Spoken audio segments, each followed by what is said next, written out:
बुरे समय के लिए तैयार रहें। एक बार की बात है, मुकेश नाम का एक जवान लड़का था। उसने अपनी शिक्षा पूरी की और एक बड़ी ट्रांसपोर्ट सर्विस देने वाली कंपनी में मैनेजर की नौकरी ज्वाइन कर ली। मुकेश अपनी पहली नौकरी से बहुत खुश था। अब वो अपने सारे सपने पूरे कर सकता था। उसका बचपन से ही अपनी खुद की एक लग्जरी कार का सपना था और अब ये सपना उसे और ज़्यादा सताने लगा था, क्योंकि खुद ट्रांसपोर्ट कंपनी का मैनेजर होते हुए भी उसके पास कोई कार नहीं थी।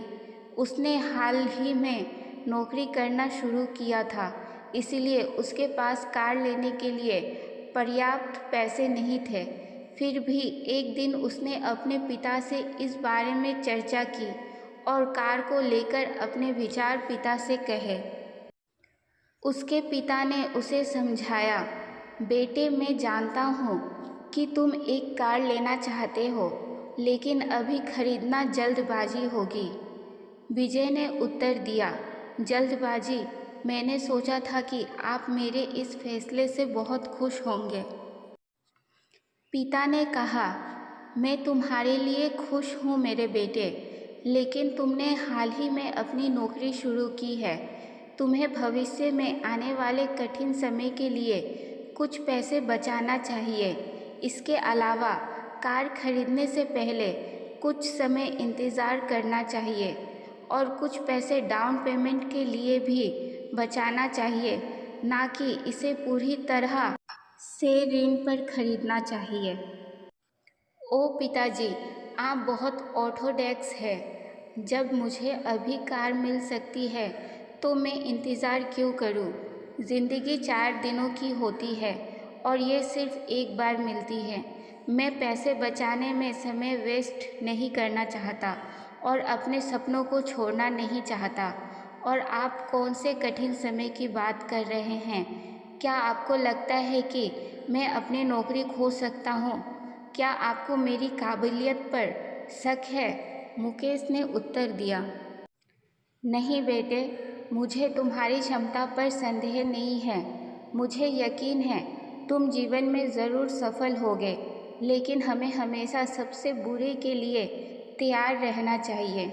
इसके अलावा मैं ये नहीं कह रहा हूँ कि हमेशा इंतज़ार करो।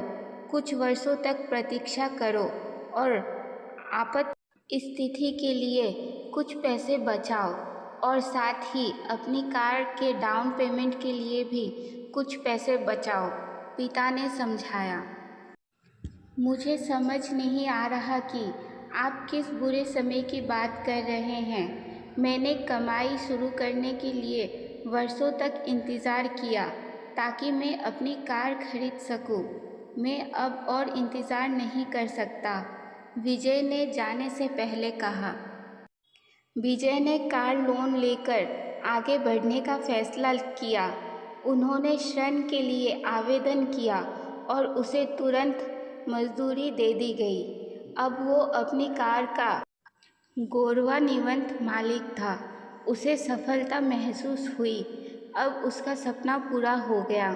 एक दिन जब वो उठा तो उसने एक नए वायरस के बारे में खबर पढ़ी जो पूरी दुनिया में फैलना शुरू हो गया था। वो संक्रामक था, एक इंसान से दूसरे इंसान से फैलता था। इस नई बीमारी का कोई इलाज कोई नहीं ढूंढ सका। हर कोई डरा हुआ था। धीरे धीरे ये वायरस हर देश में फैलने लगा। सरकार ने यात्रा पर प्रतिबंध लगा दिया। अचानक यात्रा उद्योग ध्वस्त होने लगा। एक दिन मालिक ने मुकेश को नौकरी से निकाल दिया। वो टूट गया। उसने कभी इस स्थिति की कल्पना नहीं की थी। उसके पास कोई बचत नहीं थी। इसके अलावा उसके पास अपने कार ऋण का भुगतान करने के लिए पैसे नहीं थे। विजय को रात को नींद नहीं आती। अंततः उसे अपनी कार छोड़नी पड़ी। स्थिति इतनी खराब थी कि उसे अपना जीवन चलाने के लिए अपने दोस्तों से पैसे उधार लेने पड़े। उसे अपने पिता की सलाह याद आई और उसे कुछ भी बचत न करने और बहुत अधिक कर्ज लेने की अपनी गलती का एहसास हुआ।